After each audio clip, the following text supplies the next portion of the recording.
Hello, ഇന്നത്തെ video ഒരൊന്നൊന്നര video ആണ്. ജീവിതശൈലി രോഗം കൊണ്ട് വിഷമിക്കുന്നവർ വൈകിട്ട് ചപ്പാത്തിയൊക്കെ കഴിക്കാനായിട്ട് ഒരു നല്ല കറി അന്വേഷിച്ച് പോകുമായിരിക്കും. അപ്പോൾ ഷുഗർ പേഷ്യൻസോ ഡയബറ്റിക് പേഷ്യൻസൊക്കെ ഈ കറി ഉപയോഗിച്ച് ചപ്പാത്തി കഴിച്ചാൽ സൂപ്പറായിരിക്കും. ഇത് കഴിഞ്ഞ വീഡിയോയുടെ ഒരു തുടർച്ചയാണ്. നമ്മൾ ഇടിച്ചക്ക വേവിച്ച് വെച്ചിരുന്നു, സ്വല്പം സോസോട് കൂടി. ഇത് ഒരു മപ്പാസ് കറി അല്ലെങ്കിൽ ഒരു വറുത്തരച്ച് കറി അല്ലെങ്കിൽ ഒരു തേങ്ങാപ്പാൽ കറി ഉണ്ടാക്കാൻ പോവുകയാണ്.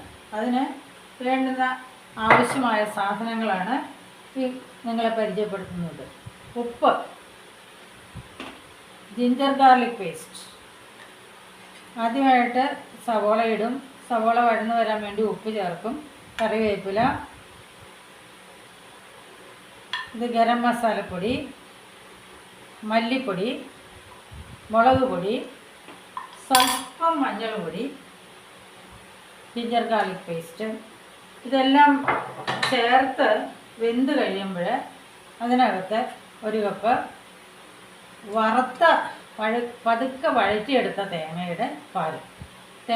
പച്ചത്തേങ്ങയുടെ പാലല്ല, തേങ്ങ അടുപ്പിൽ വെച്ച് ഒന്ന് വഴറ്റി ഒരു നല്ല മണം വരും. അപ്പോൾ ആ പാൽ വറ്റുന്ന ആ സമയത്ത് അത് ഇറക്കി വെച്ച് അതരച്ച് എടുത്ത തേങ്ങാപ്പാൽ. ഇനി നമുക്ക് കുക്കിംഗ് ആരംഭിക്കാം.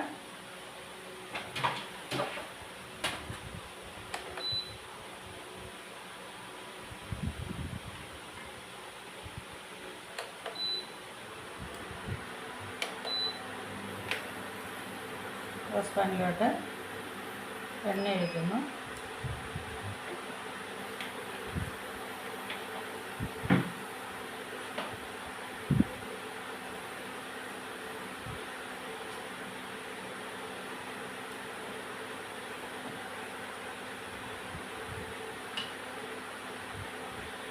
എണ്ണ ചൂടായിക്കൊണ്ടിരിക്കുന്നു.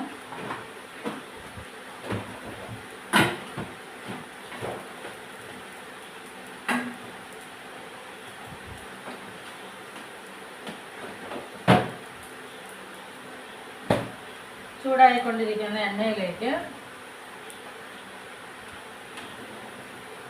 ആദ്യം തന്നെ സവാള ചെറുതായിട്ട് അരിഞ്ഞു വെച്ചിരിക്കുന്നത് ചേർക്കുന്നു.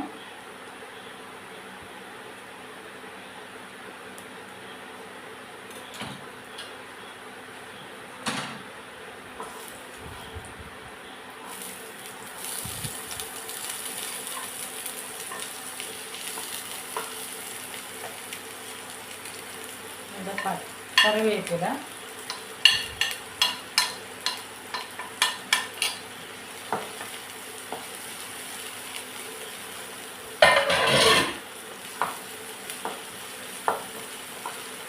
സവാള പെട്ടെന്ന് വഴന്ന് കിട്ടാൻ വേണ്ടി എല്ലാവരും ചെയ്യുന്ന ഒരു സൂത്രപ്പണിയാണ്. അതിനാവശ്യമുള്ള ഉപ്പ് ഈ കൂടെ തന്നെ ചേർക്കുന്നു. സവാള ചെറുതായിട്ടൊന്ന് ബ്രൗൺ നിറമാകുന്നിടം വരെ വഴന്ന് കിട്ടണം. ഉപ്പ് ചേർത്താൽ എളുപ്പം വഴന്ന് വരും.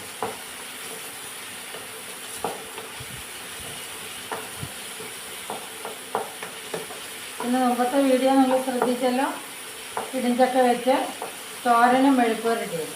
അതിന് ശേഷം വേവിച്ച് മാറ്റി വെച്ചിരുന്ന ഇടിച്ചക്കയുടെ ഭാഗം എടുത്താണ് ഇന്ന് ചപ്പാത്തി കറി അല്ലെങ്കിൽ അപ്പത്തിൻ്റെ കറി അല്ലെങ്കിൽ പൊറോട്ടയുടെ കറി അല്ലെങ്കിൽ ബ്രെഡിൻ്റെ കറി ഏതിനും ചേർത്ത് കഴിക്കാൻ നല്ല ഒരു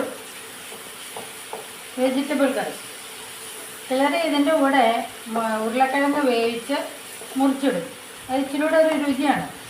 ഞാനത് വേണ്ട, ചക്ക തന്നെ ആയിക്കോട്ടെ, അതല്ല ഏറ്റവും പോഷകപ്രദമായിട്ടുള്ള പദാർത്ഥം എന്ന് വിചാരിച്ചിട്ടാണ്.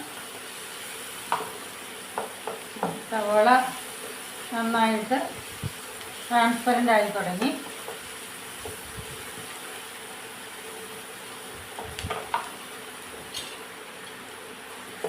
ഇനി ഇതിലോട്ട് 2 പച്ചമുളക് കീറിയിലിടുന്നു. പച്ചമുളകൊന്നും നെടുകെ പിളർന്ന് വേണം ഇടാൻ, അല്ലെങ്കിൽ ചിലപ്പോൾ പൊട്ടും. അതുകൊണ്ട് പിളർന്ന 2 പച്ചമുളക്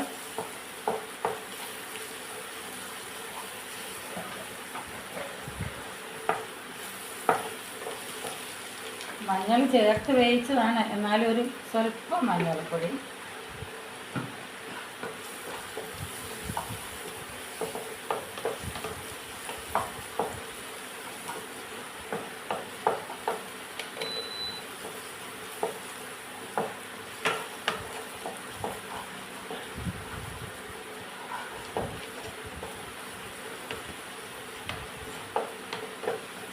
ഇത് ട്രാൻസ്പെറൻ്റായി നന്നായിട്ട് കളഞ്ഞു.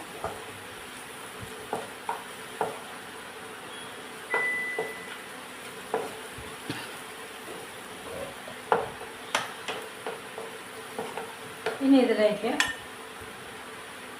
ഗരം മസാലപ്പൊടി,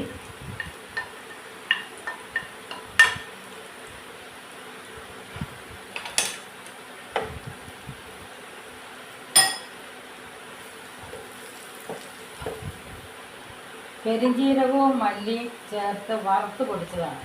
മല്ലിപ്പൊടിയും പെരിഞ്ജീരകത്തിൻ്റെ പൊടിയും കൂടെ ചേർത്തതാണ്, വറുത്ത് പൊടിച്ച് വെച്ചിരിക്കുന്നതാണ്.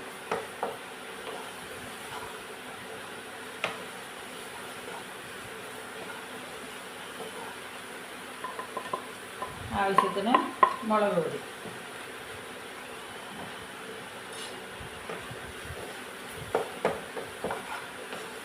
ഇതിലോട്ട് ചേർക്കാനുള്ളത് ജിഞ്ചർ ഗാർലിക് പേസ്റ്റാണ്.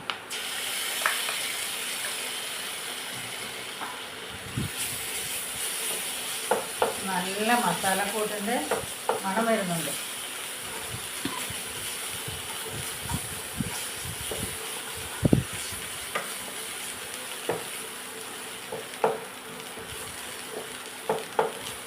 ഇനി വെന്ത് വെച്ചിരിക്കുന്ന നമ്മുടെ പ്രധാന താരം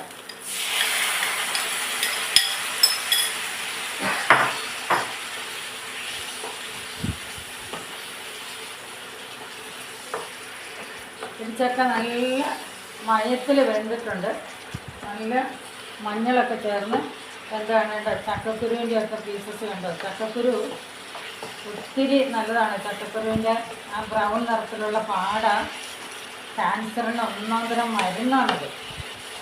അതുപോലെ ചക്ക, പച്ചച്ചക്ക ഷുഗർ ലെവൽ കൺട്രോൾ ചെയ്യാനായിട്ട് ഒരുപാട് ഉപകരിക്കും. അപ്പോൾ ഇതെല്ലാം മുഴുവനായിട്ടും ലഭിക്കണമെങ്കിൽ അതിൻ്റെ ചെറിയ പ്രായത്തിൽ, ഇടിച്ചക്ക പ്രായത്തിൽ തന്നെ നമ്മൾ കഴിക്കണം. കാരണം ഒന്നും വേസ്റ്റായി പോകുന്നില്ല. വലിയ ചക്കയായി കഴിഞ്ഞാൽ കുറേ ഭാഗം നമ്മൾ വേസ്റ്റാക്കി കളയുക. നമ്മളിതിനെ വേവിക്കാനെടുത്ത വെള്ളം ഒരു ശകലം പോലും കളയാൻ പാടില്ല. തോരനും മെഴുക്കുവരട്ടിക്ക് എടുത്തതിന് ശേഷം നമ്മൾ ബാക്കിയുള്ള വെള്ളം ഈ ചാറുകൾക്കായിട്ട് വെച്ചിരുന്നു. ഒരാഴ്ചയ്ക്ക് ഇതിൻ്റെ ടേസ്റ്റ് ഒന്ന് ചെറുതായിട്ട് നോക്കാം. നല്ലപോലെ മസാല പിടിച്ചിട്ടുണ്ട്. ഉപ്പെല്ലാം പാകത്തിനാണ്. സ്വല്പം ഒന്ന് വെള്ളം പറ്റാനുണ്ട്. ഈ സമയത്ത് ഞാൻ വേറൊരു കാര്യം പറയാം. ഇതുണ്ടോ, ഞാൻ പുതിയൊരു പാത്രം വാങ്ങിച്ചു. പ്രിസ്റ്റീജിൻ്റെ കുപ്രസാണിത്. ഈ കുപ്രസ് പാത്രത്തിൻ്റെ പ്രത്യേകത എന്ന് വെച്ചാൽ നല്ല കോട്ടിങ്ങാണ്, തിക്കാണ് ഈ പാത്രം. അപ്പോൾ ഞാനിത് എണ്ണ ഒഴിച്ച് ചൂടാക്കി ഇതിൻ്റെ ഈ പേപ്പർ വരച്ചുകൊണ്ടിരിക്കുക. ഉണ്ടോ, ഇതിനകത്ത് എണ്ണ ഒഴിച്ച് ചെറുതായിട്ടൊന്ന് ചൂടാക്കുമ്പോഴാണ് ഈ പേപ്പർ ഇങ്ങനെ വരച്ച് പോകുന്നത്. ഇനി ഇത് എനിക്ക് ഉപയോഗിക്കാനായിട്ട് സാധിക്കും. ഇതാണ് അതിൻ്റെ സീസണിങ്. അതിൻ്റെ സീസണിങ് കഴിഞ്ഞ് ഈ എണ്ണ തുടച്ച് മാറ്റി കളയണം. പിന്നെ ഒരു കാര്യം ഇത് കണ്ടോ, ഇതിൻ്റെ പ്രത്യേകത ഇതാണ്. ഇതെന്താണെന്നറിയാവോ? ഇത് ഒരു പ്രത്യേക കാര്യമാണ്. ഇതാർക്കെങ്കിലും പറയാനറിയാവോ എന്താണ് ഈ കാണുന്ന പാടുകൾ? ഇതുള്ളത് വേണം നമ്മൾ നോക്കി മേടിക്കാനായിട്ട്. ഇതുണ്ടെങ്കിൽ ഒരു പ്രത്യേകതയുണ്ട്. ആർക്കെങ്കിലും അറിയാവോ? അറിയാമെങ്കിലൊന്ന് പറയണേ, അല്ലെങ്കിൽ ഞാൻ തന്നെ ഇത് പറഞ്ഞുതരാം. ഈ പാത്രത്തിൻ്റെ ഒരു പ്രത്യേകത ഇതാണ്. ഇതുകൊണ്ട് എന്താണ് ഗുണം? എല്ലാ പാത്രത്തിനും നിങ്ങൾ പാത്രം വാങ്ങിക്കുമ്പോൾ ഇതുവരെ നോക്കി വാങ്ങിക്കണം. ഇതെല്ലാം കട്ടിയുള്ളതുകൊണ്ട് ഇതിനകത്തെ കോട്ടിങ് പോവില്ല എന്നാണ് സെയിൽസ്മാൻ പറഞ്ഞത്. അത് വിശ്വസിച്ചാണ് ഞാൻ വാങ്ങിച്ചിരിക്കുന്നത്.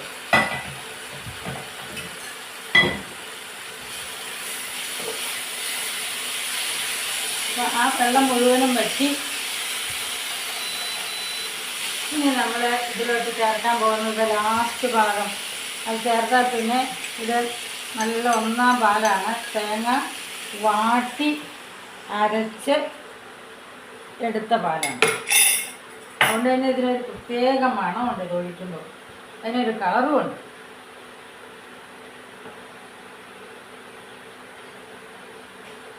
ഇതിനി ഒത്തിരി തിളയ്ക്കാൻ പാടില്ല, നന്നായിട്ടൊന്ന് ചൂടായാൽ മതി. ആ സമയം കൊണ്ട്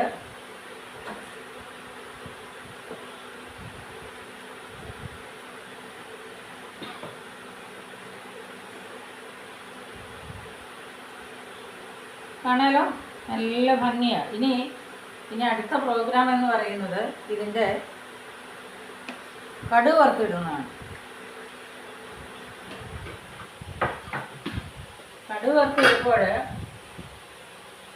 നല്ല ഭംഗിയായിരിക്കും. കടുക് വറുത്ത് കഴിഞ്ഞാൽ ഇതിന് പുറത്തേക്ക് കടുക് വറുത്തിടണം. കടുക് വറുക്കാൻ വേണ്ടി പാത്രം വെച്ചിട്ടുണ്ട്. ഇതിൽ എണ്ണ ഒഴിച്ചു, കടുക് ഇട്ടു, സവോള ഇട്ടു, കുഞ്ഞുള്ളി ഇട്ടു, വത്തൽമുളക് ഇട്ടു. കടുക് പൊട്ടി തുടങ്ങി. കടുക് പൊട്ടി തുടങ്ങുമ്പോൾ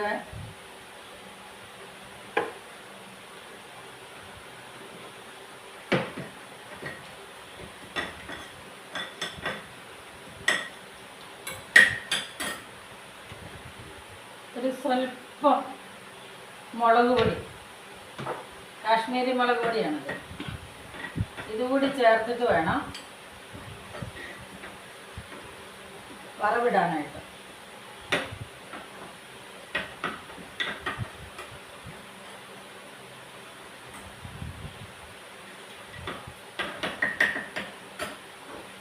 ഞാനല്ലോ വറവിടാൻ പോവാണ്.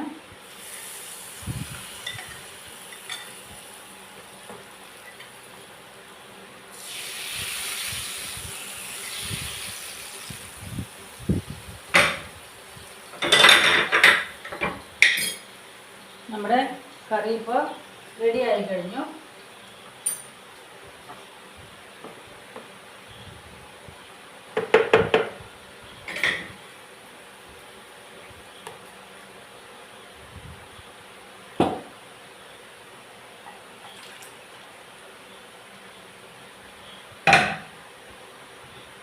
കണ്ടോ, നമ്മുടെ പിടിച്ചക്ക മപ്പാസ് കറി റെഡി. ഇത് ചപ്പാത്തി കൂട്ടി, അപ്പം കൂട്ടി, അല്ലെങ്കിൽ ബ്രെഡോ ദോശയോ ഏതിൻ്റെ കൂടെയാണെങ്കിലും കഴിക്കാൻ നല്ല ടേസ്റ്റാണ്. പിന്നെ ഞാൻ നിങ്ങളോട് പറയാമെന്ന് പറഞ്ഞൊരു കാര്യമുണ്ടല്ലോ, അത് ഈ പാത്രത്തിൻ്റെ പ്രത്യേകത. ഇനിയിപ്പോൾ ഇത് ഞാൻ ഇത് വെച്ചെല്ലാം തുടച്ച് കഴിഞ്ഞ് ഈ പേപ്പർ നീക്കി കഴിഞ്ഞു. ഇനി മുതൽ ഇതിൽ വേണം കുക്ക് ചെയ്യാൻ. ഇതാണ് ഇൻഡക്ഷൻ ബേസ്ഡ് പാത്രം എന്ന് പറയുന്നത്. ഈ പാത്രത്തിന് ഇതുപോലത്തെ ഈ പാടുണ്ടെങ്കിൽ മാത്രമേ അത് ഇൻഡക്ഷൻ കുക്കറിൽ ഇരിക്കത്തുള്ളൂ. അപ്പോൾ നിങ്ങൾ പാത്രം വാങ്ങിക്കാൻ പോകുമ്പം ഇപ്പോഴൊക്കെ സോളാർ എനർജി യൂസ് ചെയ്യുന്ന സമയമാണല്ലോ. അപ്പോൾ ഈ പാടുള്ള ബേസുള്ള പാത്രം വാങ്ങിക്കാനായിട്ട് ശ്രദ്ധിക്കണം. ഇതൊരു ട്രിക്കാണ്, ഞാൻ പാത്രക്കാർ പറഞ്ഞു തന്നതാണ്. നിങ്ങൾക്ക് അറിയുമെന്നറിയില്ല, അറിയുമെങ്കിൽ ക്ഷമിക്കുക, അറിയാത്തവർക്കിത് ഉപകാരപ്രദമായിരിക്കും. അപ്പോൾ ഈ വീഡിയോ കണ്ടുകൊണ്ടിരിക്കുമ്പോൾ ഇഷ്ടപ്പെടുകയാണെങ്കിൽ ഒരു ലൈക്ക് അടിക്കുകയും ഷെയർ ചെയ്യുകയൊക്കെ ചെയ്തൊന്ന് പ്രോത്സാഹിപ്പിക്കണേ. അടുത്ത വീഡിയോ ഒരു വലിയ കാര്യമാണ് ഞാൻ പറയാൻ പോകുന്നത്. കുക്കിങ്ങൊക്കെ നിർത്തിയിട്ട് വിജ്ഞാനപ്രദമായ ലോകത്തേക്ക് നിങ്ങളെ വിളിക്കാൻ പോവുകയാണ്.